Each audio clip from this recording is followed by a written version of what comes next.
Welcome to the Deep Dive. This is where we take the sources you send us and, well, we dig deep to pull out those key insights. Think of us as your guides through all that information out there. Exactly. Today, the learner, we're looking at something really quite personal. It's a collection titled 20 Financial Secrets a Mother Wants to Tell Her Child Before Dying. Yeah, and what really hits home with this one is, like you said, how personal it is. This isn't just dry financial advice. It feels like it comes straight from the heart, you know? A mother's real concern for her child's future. That carries weight. It really does. So our mission today for you, the learner, is to unpack these 20 secrets. We want to figure out which ones are the most practical, the most actionable, and how they might apply to your financial life, wherever you happen to be right now. And the source covers a lot of ground, doesn't it? From tackling inflation, the power of compounding, even career stuff and personal growth. It's pretty comprehensive. Definitely. So let's just dive right in. The very first point, this sense of urgency about taking financial action that really stood out. This mother says just saving your salary isn't going to cut it anymore. Right. And she's blunt about why inflation. It's not just some abstract economic term. It's actively, eating away at the value of the money you save. Yeah. So she presents two main ways to fight back. One is earning more money, which, let's be honest, isn't always easy or quick. Right. And the other, the really key one here, is investing. Investing smartly to actually beat inflation. But, investing can seem intimidating for a lot of people. Oh, totally. It feels complicated, risky even. Exactly. But the way this advice frames it, it's not just for rich people or experts.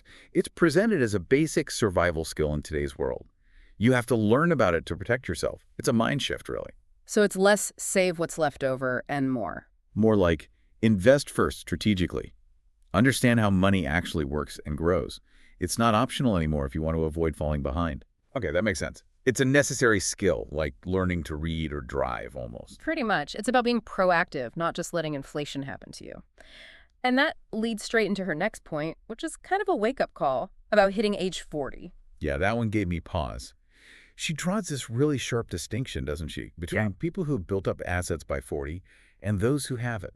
Suggests it leads to very different lives. It's stark. It really pushes you to think, okay, where am I now with assets? And maybe more critically, if I just keep doing what I'm doing, where will I be in 10 years? It's a prompt for reflection, definitely. Not to cause panic, but to encourage, deliberate action. Exactly. It's about being intentional. Which ties into something else she mentions, the value of just having a regular income, that steady paycheck. We kind of take it for granted sometimes, don't we? But she sees it as this core of stability, predictability. Absolutely. It's the foundation. Yeah. And her advice about having a 6-month buffer before you even think about quitting a job, that really drives it home. It's about avoiding that desperation zone where you might just grab any job because you have to. That buffer gives you breathing room. It's like building yourself a safety net. So you can make choices from a place of security, not fear.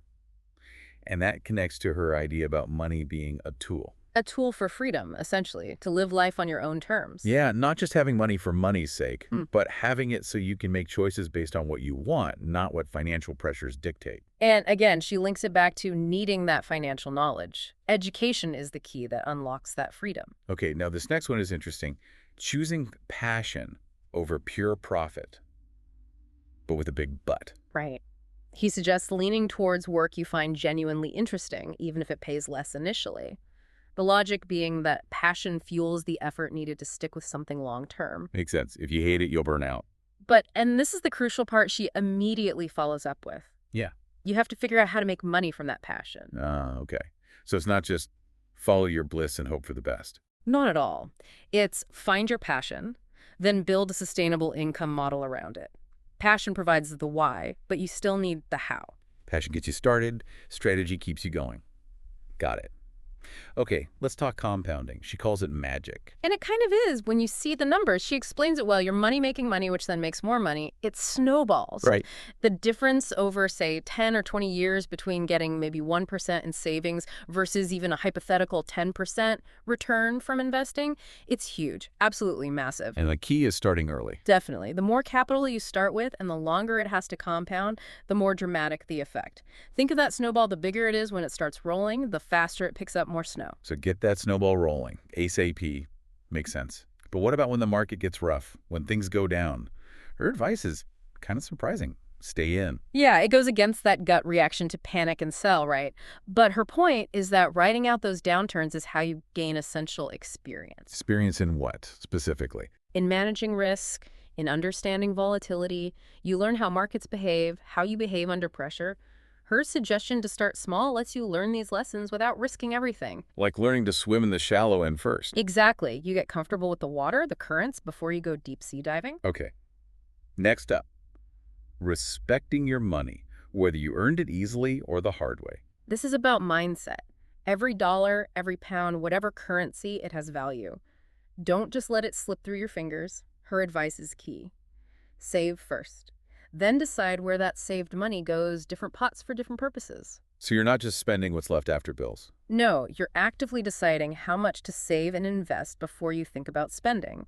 It shifts you from just being a consumer to thinking like an investor, someone focused on building wealth. I like that shift. Consumer to investor. Now, this next point feels different from typical finance advice, the link between physical and mental health and your money decisions. It's quite insightful, isn't it? Her argument is that when you're feeling good, physically and mentally sharp, you make better decisions. Period. Makes sense. When you're stressed or exhausted, your judgment's probably off. Definitely. Especially with money, which can be emotional anyway. She suggests that successful people often prioritize their well-being because it keeps them ready to spot and grab opportunities without second-guessing themselves due to fatigue or stress. So being healthy makes you a better opportunist, financially speaking. In a way, yes. You're clear-headed, ready to act decisively, which contrasts sharply with her warning about the danger of overconfidence. Ah, yes, thinking you know it all. It's a classic trap, especially if you've had a few early wins in investing or business. You start thinking you can't lose, you ignore risks, and that's often when things go wrong. Big time. A little humility goes a long way in finance, it seems. Absolutely. Always be learning, never assume you've cracked it. Mm-hmm. Now, she also talks about changing your environment, your surroundings, the people you hang out with. How does that connect to finance? It's about how our environment shapes our thinking and the opportunities we see. If you're always in the same place with the same people, thinking the same thoughts, you might miss things. So shake things up. Yeah. Try new things, meet different people, go to new places, even just take time off to reflect. It breaks old patterns, opens you up to fresh perspectives, maybe reveals hidden pathways to growth, both personal and financial. Step outside the bubble. Interesting. Okay, she gets into some specific strategies next. Foreign investments. Dividends. Right. Investing in foreign stocks, maybe holding assets in dollars, she suggests, can be a hedge if your local currency isn't doing so well. Like diversifying your currency risk. Exactly. And the dividend idea, aiming to get like a monthly salary from dividends by picking U.S. stocks that pay out at different times of the month, it's quite a specific tactical approach to creating regular income from investments. Building your own passive income stream, piece by piece. Clever. And she gets some really hard rules for spending and saving. Yeah, these are super concrete. Like, the car price shouldn't be more than 3 times your monthly salary. Spending on special non-essentials capped at 5% of monthly income. Wow, specific. And investing in individual stocks, not funds, she specifies no more than 5% of your total assets. It provides clear boundaries. Takes the guesswork out. And for saving. Keep it simple, she says. Use a bank's fixed deposit for that core saving. Then figure out exactly how much you can save each month and set clear goals with deadlines. It's all about clarity and discipline. Very practical. Then, back to market volatility, she says, welcome downturns. That sounds crazy to most people. It does initially, but for someone with a long-term view and some cash ready, a market drop is a buying opportunity. Like she says, it's when you can potentially buy great companies on sale. If you have the nerve and the cash. Exactly. It requires discipline and not panicking. Now, regarding real estate, she's quite cautious. Yeah. What's her take? She highlights the high-cost transaction fees, taxes. It's not like buying stocks. It's expensive to get in and out.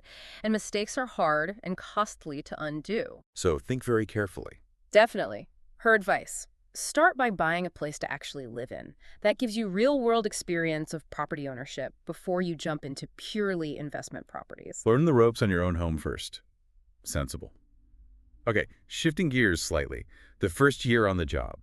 Why is that so important? She sees it as this crucial learning period. Even if the job isn't perfect, sticking it out for that first year teaches you the fundamentals of work, how offices function, basic skills. Like an apprenticeship. Sort of.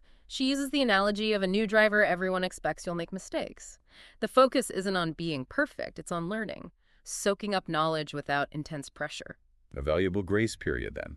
Okay, and then persistence, the 10 chops analogy. I love that one. You need 10 chops to fell the tree. But maybe you've chopped 9 times and feel like giving up. Her point is, keep going. That 11th or 12th chop might be the one that brings it down. Don't stop just before the breakthrough. Exactly. Consistent effort usually pays off, even if it feels slow. Just keep chopping. Good life advice, not just financial. Now, relationships and money. Open communication. Absolutely critical, she stresses. Talk about everything financial before committing long-term income, savings, debts, inheritance potential, goals. Even if it feels awkward. Especially if it feels awkward. It builds trust. She says the issue isn't whether someone is rich now, but whether you can talk honestly about money and plan together for the future. Can you be a financial team? That's the real question. Teamwork makes the dream work financially too. Then, avoiding imitation. Be yourself. Yeah, trying to copy someone else's life, their success, it rarely works. You lose sight of your own path, your own strengths. She says focus on building your own skills. Let your results speak for themselves, even if you face prejudice or doubters. Build your own value.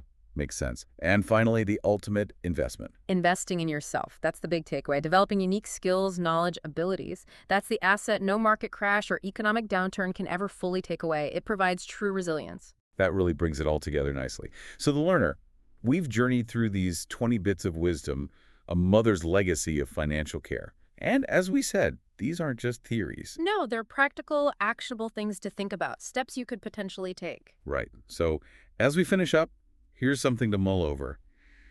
Reflecting on all this, what's maybe one specific action you feel drawn to take regarding your own finances, maybe starting soon?